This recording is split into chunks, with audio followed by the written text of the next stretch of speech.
Welcome to the Peace Channel. My name is Mel Lehman. I'm the director of Common Humanity.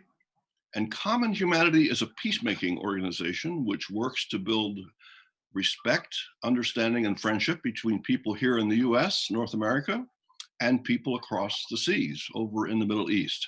And we're very happy to have with us today two distinguished guests, Ed Martin and Dr. Amir Akrami, who joins us all the way from Tehran, where it is post-iftar moment in 9:30 in the evening. So you've stayed up late to be with us. We're very happy for that. And we're looking forward to hearing more about the poetry of Rumi in a moment. Common Humanity works to build understanding through cultural understanding of people here and people in the Middle East. Much of what we do through art, you'll see behind us some paintings from the Middle East, and we're trying to visually make that connection between paintings in the Middle East and the Amish. There goes the cat. My cat's tail went by. I can't do this program without her help. We may see her tail go by again. That's Kitty. We build understanding and we make the visual connection here behind us with the Amish Mennonite American quilt and paintings from the Middle East. Today we have another very special way to make that connection through poetry. And we're going to be hearing about the poetry of Rumi from a world-class Rumi expert. Right there he is, Dr. Amir Akrami. Introducing him is Ed Martin, my good friend. Ed Martin has been on our Peace Channel before. He was the director for 6 years of the Center for Interfaith Engagement at Eastern Mennonite University in Harrisonburg.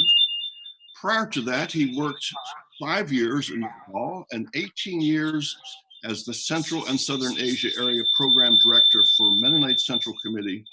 He also worked for 2 years as Quaker International Affairs Representative for Iran for the American Friends Service Committee. Welcome, Ed, and we look forward to welcoming Dr. Amir. Well, it's a very real pleasure and honor to introduce Dr. Amir Akrami to our audience today. I first met Dr. Akrami in Tehran, I think when he was the director of the Center for Interreligious Dialogue. But I learned to know him much better when he was a visiting professor at Eastern Mennonite University from 2012 to 2015, when I was the director of the Center for Interfaith Engagement. And we had a lot of interaction during that time, both personally over tea and coffee and meals, as well as in the classes that he lectured in there. Dr. Akrami has a BA in Islamic Studies from Tehran University and an MA in Religions and Mysticism, also from the University of Tehran. And I imagine that's when he might have begun his study of Rumi. He completed a PhD in philosophy of religion from McGill University in Montreal, Canada. And he's had several visiting scholar positions in addition to the one at EMU. He was for a year at Yale University in 2015 to 2016. And before that, before either of those, he had been at Birmingham University in Birmingham, England, as a visiting scholar, and also at Al-Mahdi Institute in England. And I know Dr. Akrami to be a wonderful person, as well as an outstanding scholar, and really look forward to what he can bring us to learn about Rumi today. Welcome, Dr. Akrami. Thank you very much, Mel and Ed, for the invitation and also for the introduction. I should start to thank first Mel Lehman for the invitation from Common Humanity Peace Channel, and again thanking him for giving me this opportunity and running this whole things that has to do with peace and friendship and mutual understanding between different people from different countries, especially from different cultures and religions.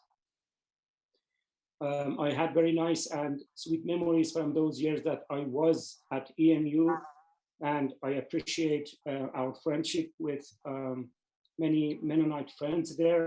Their generosity, hospitality, and warm friendship that I will never forget, me and my wife, Shayla. Obviously, we have only 30 minutes, so I will get to the main thing, which is basically 3 passages from Rumi that I have already sent you. And hopefully Mel was able to share those passages with people who are now participating in this program and are now watching us and listening to us. What I thought to prepare for this event was maybe something that I have already talked about on different occasions at EMU and somewhere else. So for those who have already heard these kind of things, I'm afraid that it's going to be some kind of repetition, but hopefully not boring repetition. So what we need basically as an urgent thing for our world today is obviously peace, which is based on mutual understanding and going beyond many superficial and not real differences that we think exist between us. And I think for that kind of purpose, Rumi is a great resource, a great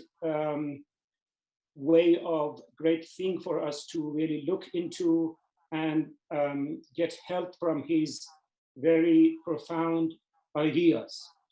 On the surface, Rumi, because he just tells stories, there are more than 200 and maybe 40 stories in his Masnavi, his most famous book, which you have a translation of in English, the translation of great British scholar Reynold Nicholson.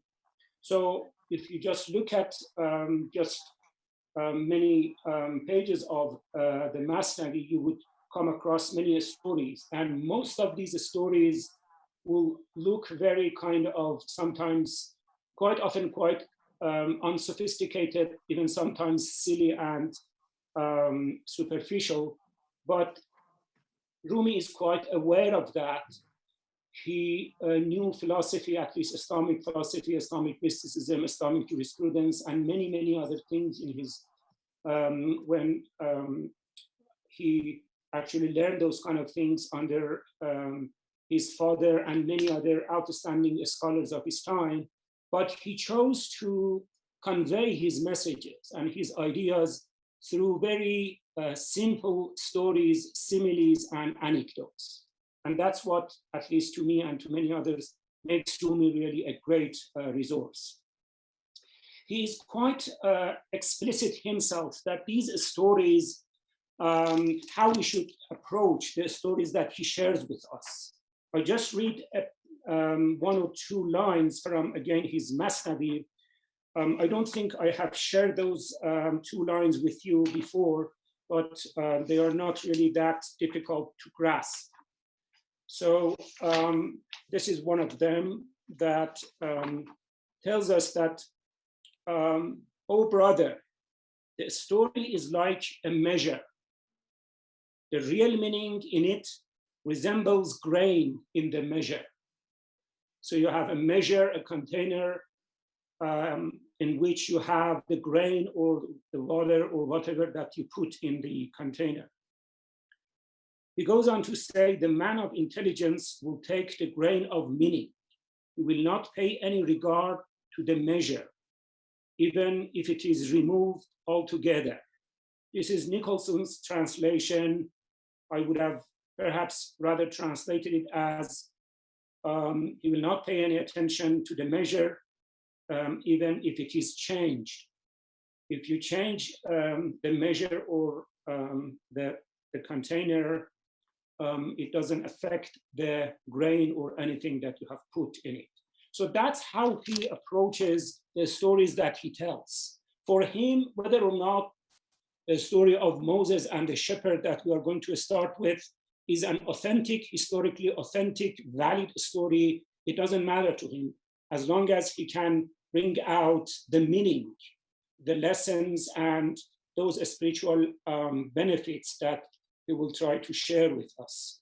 So for him, we should really pay attention to the meaning and the things that we get out of the story, rather than being kind of picky with these kind of external aspect of a story, whether or not Moses actually met this kind of shepherd, and the shepherd did really say these kind of things to him, and Moses received the revelation from God addressing the shepherd. These are not things that really matter to Rumi.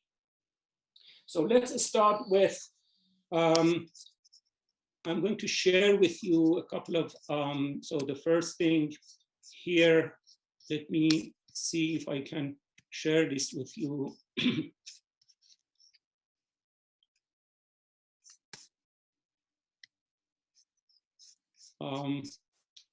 Okay, I don't have my screen to share it with you. I don't know where it went, but let's see if I can, again, I don't have it here. So apparently at the moment, I cannot share anything with you because I don't have that screen, which enables me to share stuff with you.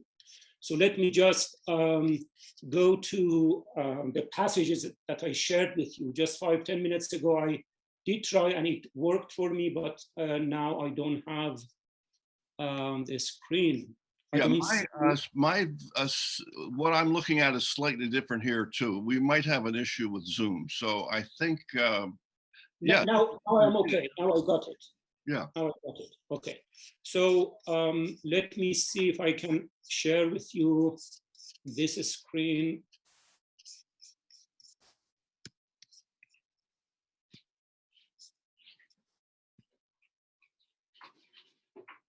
Ah, there we are. Thank you. Yeah, this is just a picture that I liked from Rumi. Nobody obviously knows after almost 800 how he looked like, but this is how we actually got familiar with his face, with his imaginary face from, I actually became familiar with Rumi when I was maybe 12 years old. So it's a kind of more than 50 years of friendship between me and him. And actually, the first story that I got from him was the story of Moses and the shepherd, and it has exerted a great, deep influence on me, or to me, from that time on. So you are not a drop in the ocean; you are the entire ocean in a drop. That's basically one of his basic teachings encapsulated in that very short line. But let us get to the main thing, which is the Sufi story of Moses and the shepherd. If you have that picture in front of you on your screen, yes, I hope. Yes, we're seeing a nice picture here. Mm-hmm. Okay, yeah. So this is a kind of hill or mountain where you have the shepherd praying or singing to God, and here Moses is addressing him, as we will follow the whole story in Rumi's Masnavi. So let's go to, I'm going to share those pages with you as well. But I'm sure that Mel has already sent those things. So let us Actually, see. I didn't get to that. I'm so sorry. But so I think we need just a quick summary of what, here we are. Yeah, here we are. Yeah, okay, so you have it. So that's what we have. Moses saw a shepherd on the way who was saying, "Oh God, who choosest whom thou wilt." So so this is the, I'm sorry, this is not what was supposed to be there. I should go the other direction. Okay. Yeah. So where art thou that I may become thy servant and sew thy shoes and comb thy head or thy hair? So this is a very kind of unsophisticated, theologically incorrect way of addressing God, as obviously. That I may wash thy clothes and kill thy lice and bring milk to thee, O worshipful one. That I may kiss thy little hand and rub thy little foot, and when bedtime comes, I may sweep thy little room. So these are very naive way of addressing God, but this is what the naive shepherd does. And that's exactly what really makes Moses very angry, because these are obviously theologically very incorrect. So the shepherd was speaking foolish words in this wise. Moses said, "Man, to whom is this addressed?" He answered, "To that one who created us, by whom this earth and sky were brought to sight. Hark, said Moses, you have become very backsliding, depraved. Indeed, you have not become a Muslim, you have become an infidel.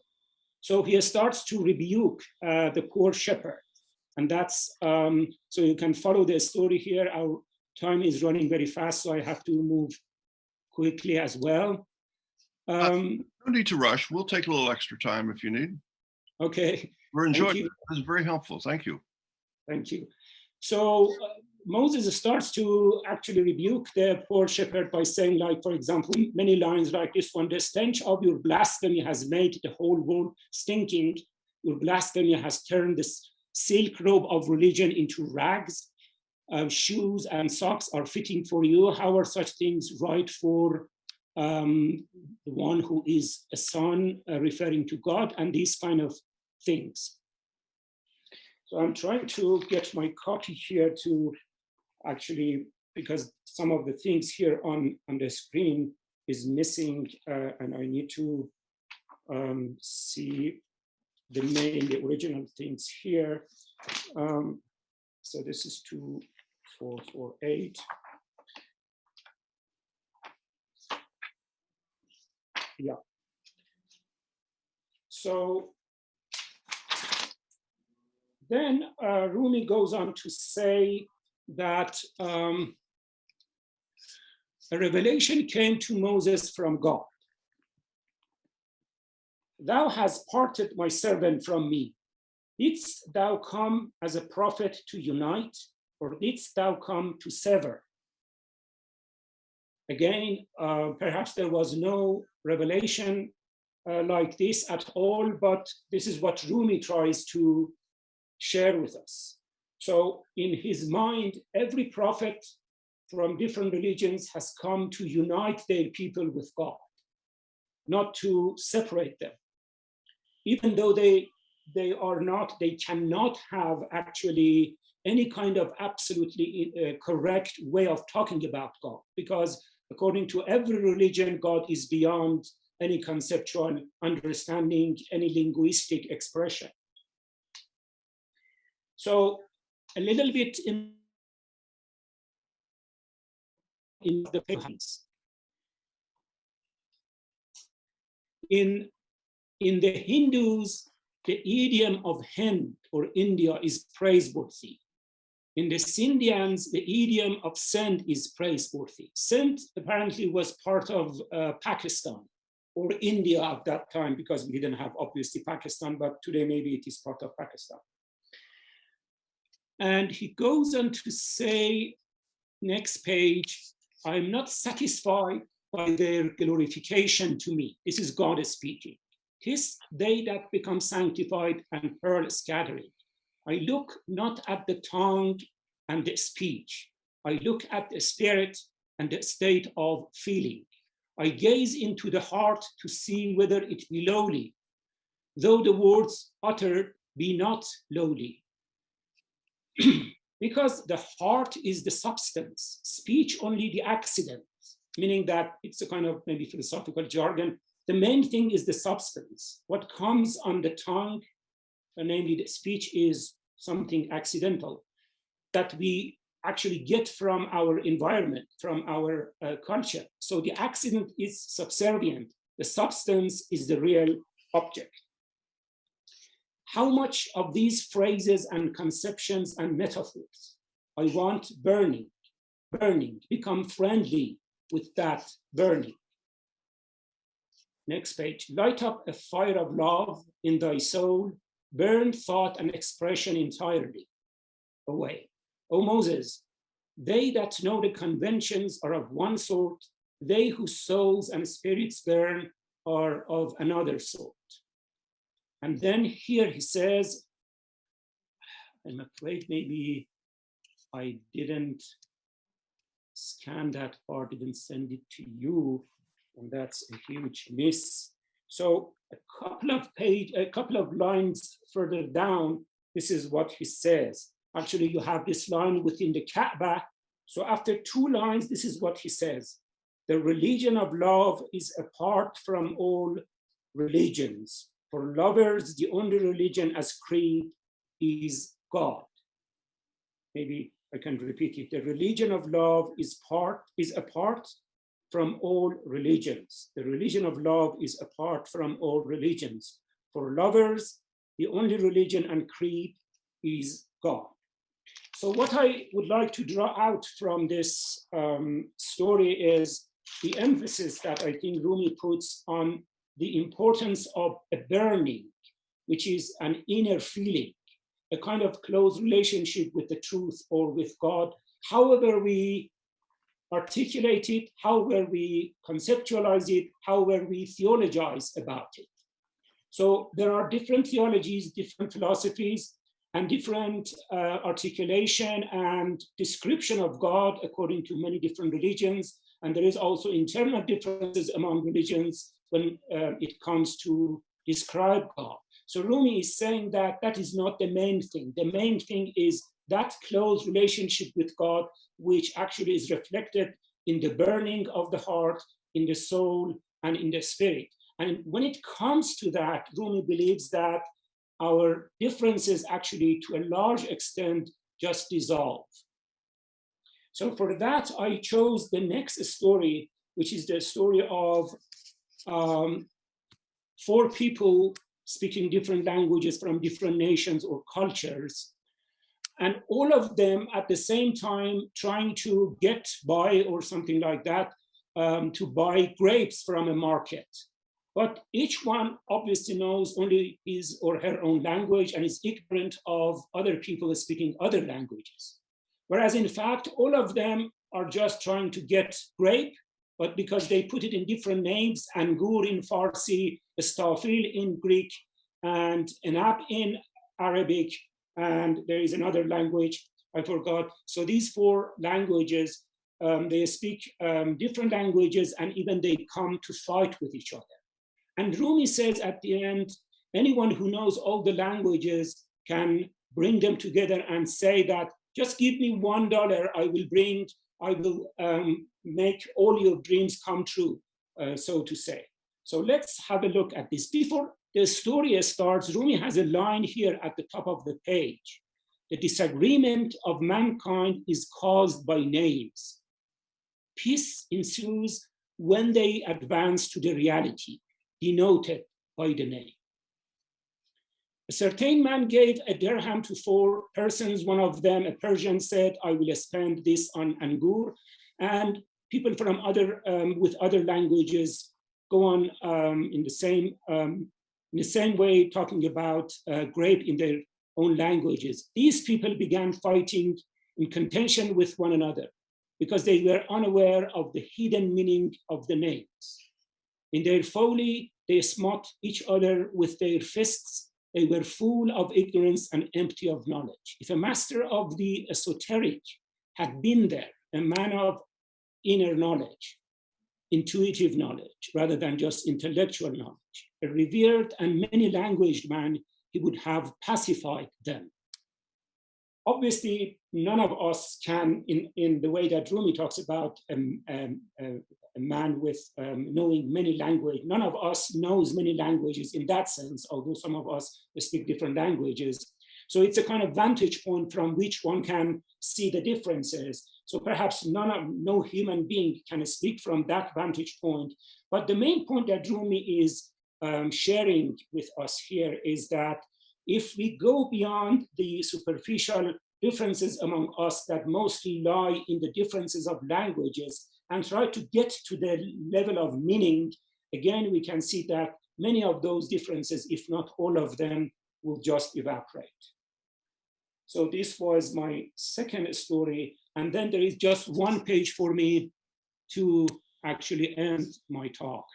And that comes at the end of this page. Separation or plurality in the sense of that kind of plurality which brings kind of hostility among people, which separates people rather than unite them. Separation or plurality is in the animal spirit. The human spirit is just one essence. So again, if we delve further down and dig deeper down, then we can see that when it comes to the level of meaning and reality, There isn't much difference, although I'm not denying that there are differences, but I'm saying that we should pay more attention to our commonalities and similarities and come to see that, according to Rumi, our differences is basically related to the animal spirit, which is a kind of mean aspect of human being. If we are able to elevate ourselves to the spiritual realm, a spiritual level, then we can see that the human spirit is just one essence. And I think in this way, and in many similar way in Rumi's Masnavi and his other books, Diwan Shams, he has very interesting, apparently somehow naive and superficial, but to many good scholars of Rumi, very profound, but put simply, profound ideas that can help us to achieve a better relationship among us and achieve a more peaceful relationship among us. Thank you so much for your patience. Wonderful. Let's get a view of you again. If you end your screen share there, we can bring you back on the screen, and thank you. We're going to see if we can get some questions. If those of you out there want to send in a Q&A, we will look for questions from the audience, but I have a question, if I might. If Rumi were to magically reappear, I think if you just end your screen share there, I'm trying to find that, but I'm not able to. Yes, Zoom seems to be a little bit off today. I had trouble with Zoom myself. Let's try this from my end. There we are. Okay. Yeah, I think Zoom just seems to be a little bit off today. So thanks for your patience. You did a great job. I want to see what our audience might have. I had a question for you. If Rumi were suddenly to magically show up from 1,000 years ago when he was living, he was to suddenly show up today in the year 2021, in this time of COVID and this time of conflict, what do you think Rumi would say to us today?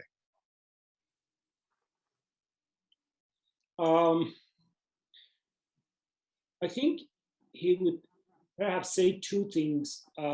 One is more kind of theological, mystical, and another one more humane or more kind of profane.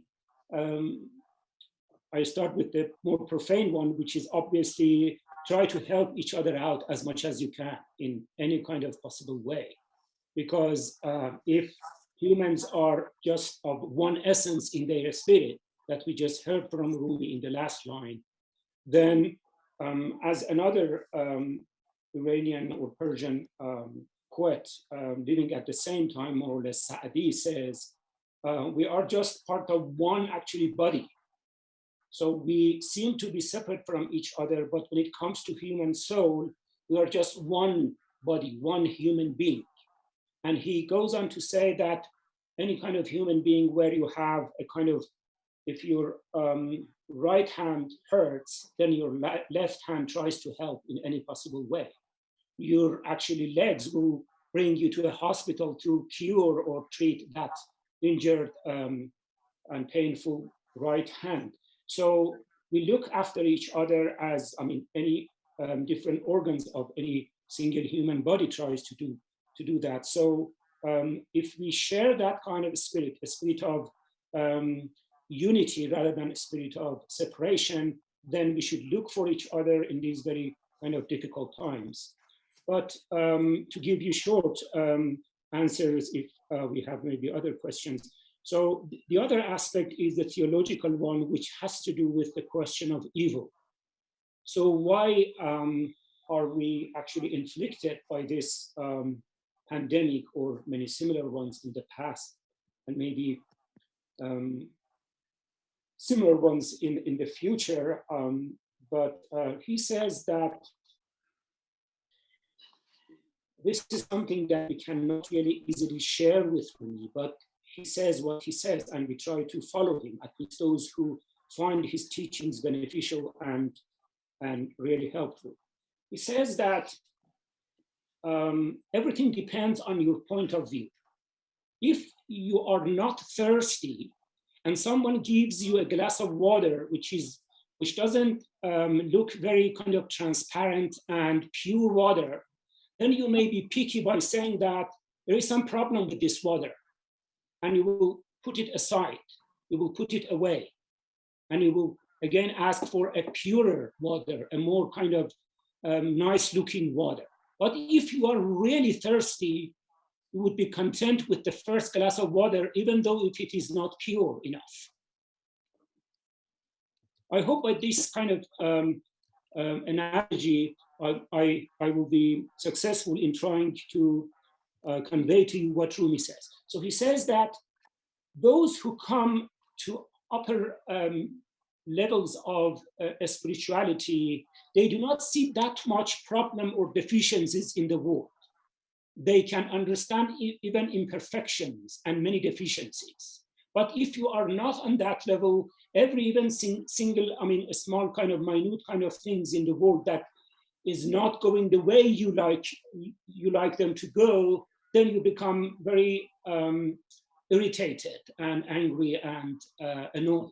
So it depends on human spirit. If you try to elevate your spirit to that high level where you can see anything which exists in the world somehow is related to God, who is the source of and the original source of every goodness in the world, then nothing bad or evil can come from him.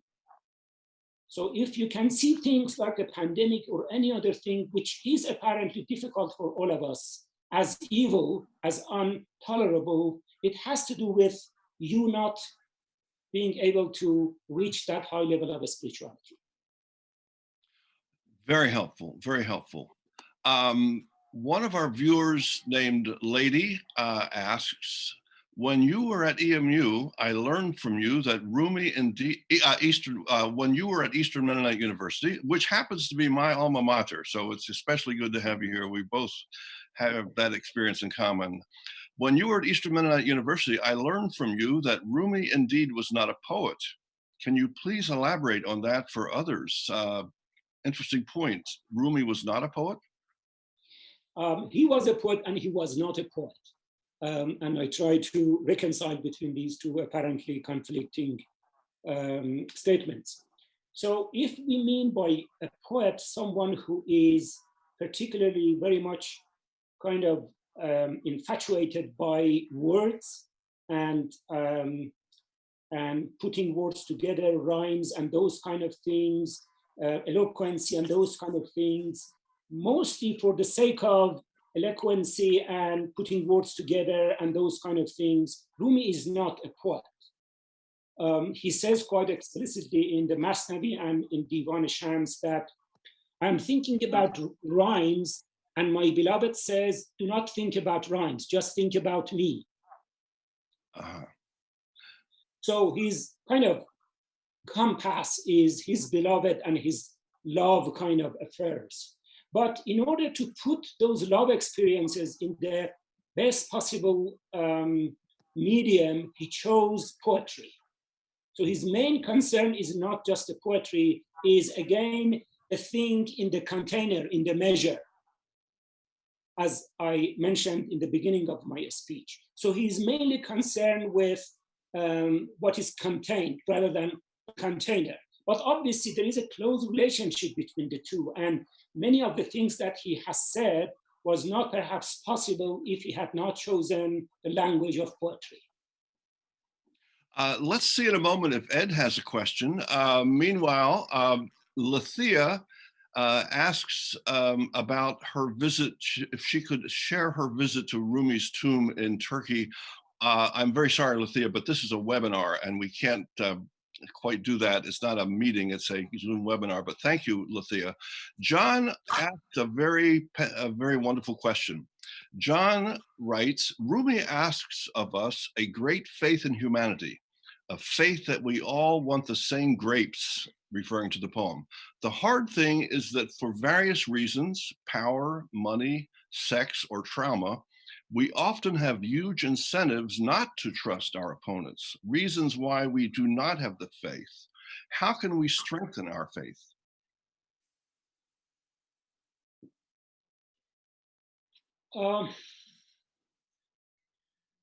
Actually, the way I understand Rumi and the way I would think that Rumi would answer this kind of question is that all these things that John mentioned in terms of money and luxurious life or sex or those kind of things belong to that kind of level of humanity that Rumi puts it in terms of the kind of animal spirit or animal aspect of humanity. Obviously, part of it is necessary for any human being in terms of reproduction, in terms of eating in order to survive, in order to, drinking in order to survive, and getting a job and running a family and everything like that. So those are necessary things for any human being. But when people go to excesses, when they enjoy just pleasures for the sake of pleasures, especially at the expense of other people's welfare, those things start to actually go astray. He has a very nice simile. He says that if a boat or something like that, for example, a ship which goes in the sea, if there is not enough water, it cannot really travel on the sea. If there is no water. So on the other hand, if there is too much water that comes into the boat or into the ship, then again, it will make a ship or the boat sink into the sea, and it cannot go, it cannot travel either as well. So it's how to create a balance between the two, to go on with our animal aspect of our life, which should have its own limits, to put it on a balance with the spiritual side of us, and try to see that what makes us really different from other animals is our mind and is our heart and is our feeling and emotions towards other human beings. Then we will try to strengthen and heighten that aspect of humanity which has to do with religion, which has to do with faith. And Rumi says that if one does not get bored by being so immersed in that animal aspect of human being, he cannot really elevate himself to that high level of human spirit.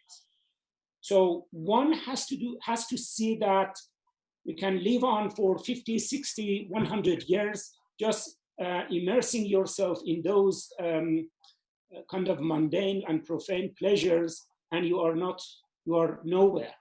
And even it becomes difficult for you to help other people, because by our animal nature, we are just self-centered.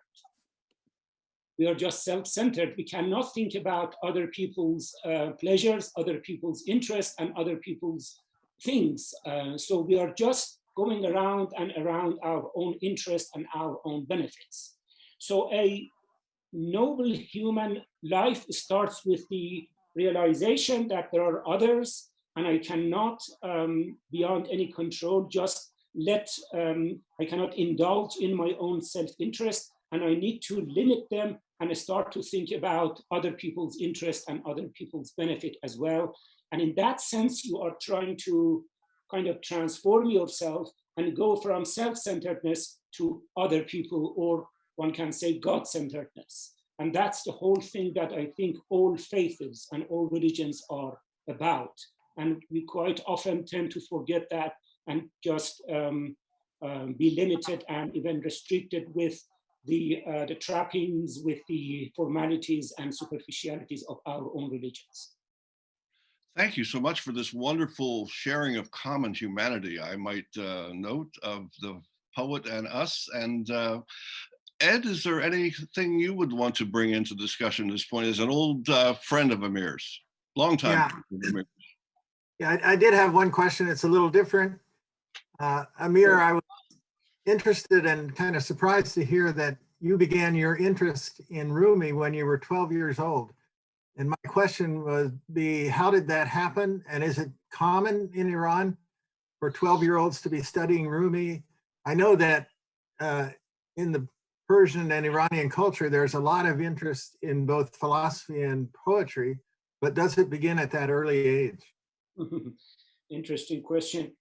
I mean, one would normally generalize from oneself or one's family and extrapolate that maybe others are like me or like my I don't know, parents and so on, I cannot really say anything about, especially things that are happening now with this kind of internet and social media. Perhaps people are not that much interested in those kind of things, quite unfortunately.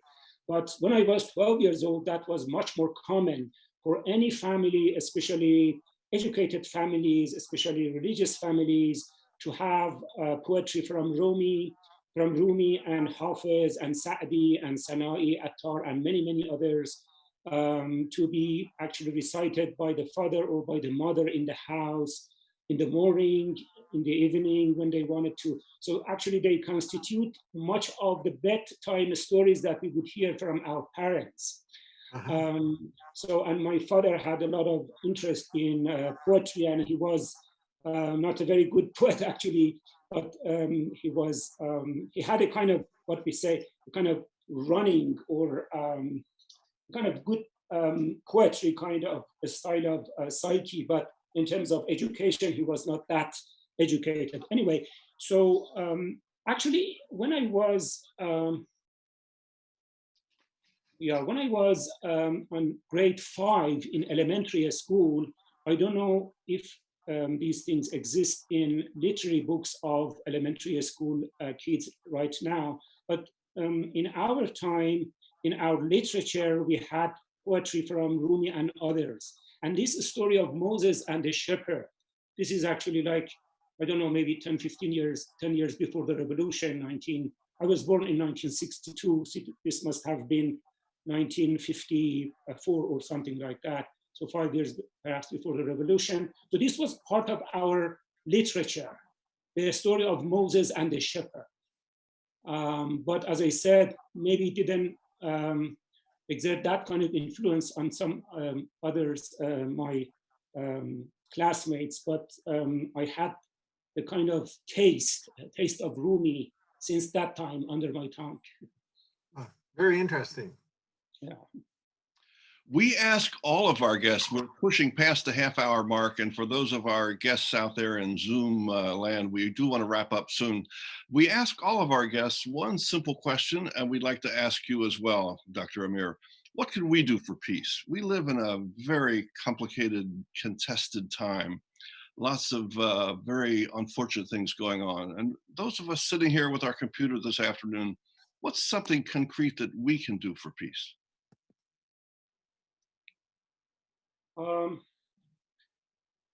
Obviously, my answer must be short. We are running out of time. Take your time. Take your time. Yeah.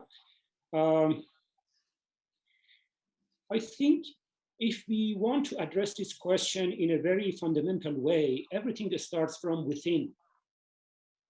Peace must start from within, from the within of every one of us. If we are not in peace with each other, if we are not content with each other, if there are a lot of anxieties and trauma and many things that actually put us in distress and stress, so we are not ourselves a peaceful human being, then we cannot extend that to other people and into the environment in which we live.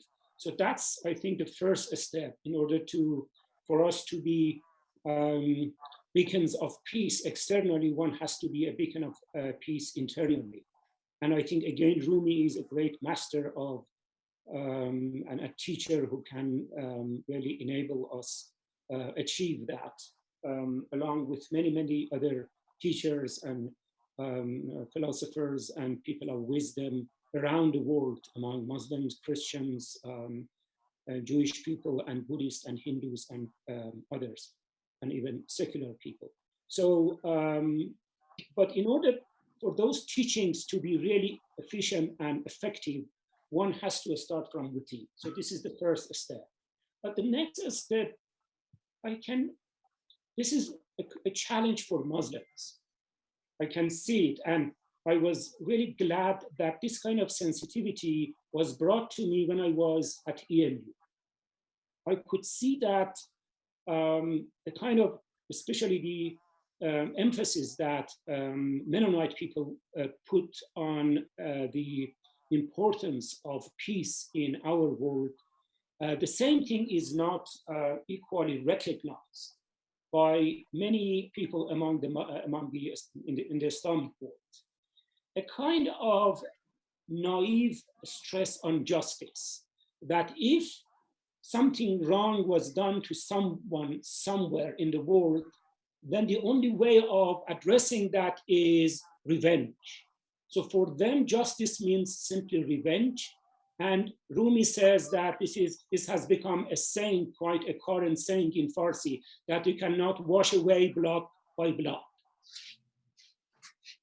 So, so this is something that I think we are now actually starting to realize, and it is becoming increasingly important for many Muslims, especially many Iranians, and perhaps many non-Iranians as well, that peace is something that should not be actually conflated with or mixed with revenge. So we need to have justice, actually justice and peace go hand in hand, but in order to have justice, we need to also, and this has to do with that kind of peace from within, that peace from within. So there are many, for example, many verses in the Quran which says that an eye for an eye, a hand for a hand, which is actually what we have in the Torah, in the Old Testament, in Judeo-Christian tradition. And the same thing also applies to the Bible. We have it also in the Quran. Next verse, which is mostly quite often forgotten, that what if you can forgive the person who has injured your hand or your eye? That's a higher level of being human. And these kind of emphasis on forgiveness and those kind of things that are much more germane to peace, they are quite often neglected, especially in the Islamic world. So something that I actually got from those years at EMU is to put much more emphasis on these sides of quite neglected sides of the Quran and the Islamic tradition and the hadiths or sayings of the Prophet and Imams in the Sunni and Shia tradition within Islam, that we do have these kind of peaceful sayings. But historically speaking, because of that culture and that mentality that justice means revenge, then they have forgotten about these forgiveness lines and verses that you would find in the Quran, in Rumi and many other places. So this is another thing that we need to actually do. And I'm glad and actually sad at the same time, this is something political.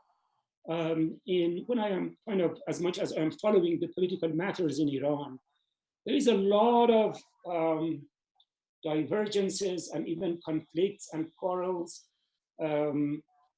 between people who try to help the Islamic Republic of Iran when it was getting established, and those who were close to the previous regime before the revolution. So you can see that on the one hand, there are many common understanding among them after these 42 years after the revolution. But at the same time, you can see that on the next page in actually Twitter or Facebook or somewhere else on another website, that even two people from the same religious background, who all of them are somehow related to the Islamic Republic regime, they are very harshly criticizing each other because there is small differences of opinion among them. So you can see on the one hand that people are seeing the importance of peace much more increasingly than before. And on the other hand, you can see there are much hostilities among those people who are ideologically speaking very close to each other. So a sad thing and a promising thing on the same, in the same within just 1 hour that you are just looking on different websites and different things in social media. But as a whole, what I can see is that in the Iranian, in an Islamic culture, there is much more, because people are really fed up with all the violence and all the wars. People are, day by day, are coming to the understanding that that's not the way. Again, we cannot wash away blood by blood. Thank you so much. I'm going to invite Ed to see if he has any closing farewells between you good friends. But let me take a moment here to see if I can get a screen share of our website. I want to invite people to, can you see the screen there, the Common Humanity screen? Screen share is working. Somehow Zoom wasn't quite working. If you go down here, look at this, we have something very special. Iran and the US make beautiful music together. If you go to our website, commonhumanity.org, there's a wonderful program of the poetry of Rumi with music from the West, from George Frederick Handel, played by musicians in Iran. So it's a wonderful combination. Push that button there, there's a picture, but you can get some wonderful more poetry of Rumi and music from beautiful music by Handel. Up here at the top, you will see the Peace Channel. And the Peace Channel has several more programs. We work with folks around the Middle East. We have a special spot in our heart for Iran. We did 2 programs with Nabi Sanbuli. You can see that about Nowruz, an Iranian scholar. We have 2 Americans, Evie and Wally Schellenberger, who spoke about their peacemaking work while they spent 2 years in Iran. And of course, we have our own Ed Martin. Here on the screen, did a wonderful program with us a few months back about his time of peacemaking in Iran. We are going to be talking about Iran a month from now. There's a wonderful organization called Luke 10, referring to the Good Samaritan, and 2 representatives are going to be talking about that in early May. Do I have the dates here handy? The date will be June 5th, a month from now. June 5th, we're going to have a bishop, an Episcopal bishop retired from Washington, and Doug Hostetter, longtime peacemaker, are going to be talking about the work of Luke 10. Thank you so much for coming. Please visit our website. Any closing thoughts you'd like to share, Ed, to your longtime friend? Any contributions you'd like to make to Common Humanity? We need to get a little bit of help, so any contributions would be great as well. There's a fundraising part there of our webpage. Thank you, Dr. Amir. Ed, anything you'd like to say in farewell to your dear friend? Well, I'd just like to say, I'm so glad that we have this modern technology of Zoom at this time. Because of the COVID pandemic, we can't really meet in person. We can at least see each other and talk as if we were in the same room, even though we're halfway around the world. So Amir, it's been great to see you, to hear your lecture on Ruby. It was, and also the discussion. It was just terrific. And we do hope that before too long, and I know the situation has been really bad in Iran in terms of the COVID pandemic, we hope that we will get beyond this and we will be able to meet in person again sometime. Greetings to Shada and your daughter, and also your son who's in Canada. Just so good to see you. Thank you so much. So good to see you and Mel, and not other friends, but we heard their questions actually. And again, I thank you so much for the invitation and for the whole organization of the program, which was really wonderful. And I was just wondering, the John who asked the question, whether he was John Fairfield, our friend in Harrisonburg or not. Yeah, that was so, him, yeah. I just wanted to say hi to him and to his whole family. He's a lot of friends here. Friend of our family, actually. Very, very nice to hear from him as well. And thank you again. And thank you, Ed, very much. Thank you all. Blessed, happy Ramadan to you. And thank you, Ed. Thank you, Dr. Mayer. God bless you all. We'll see you in 2 weeks for a program on Laos, in 4 weeks for another program on Iran. Thank you. God bless you. Have a wonderful weekend. Thank you so much. And I will be happy to hear from you about your future programs as well. Thank you so much. Okay. Thank you. Bye-bye.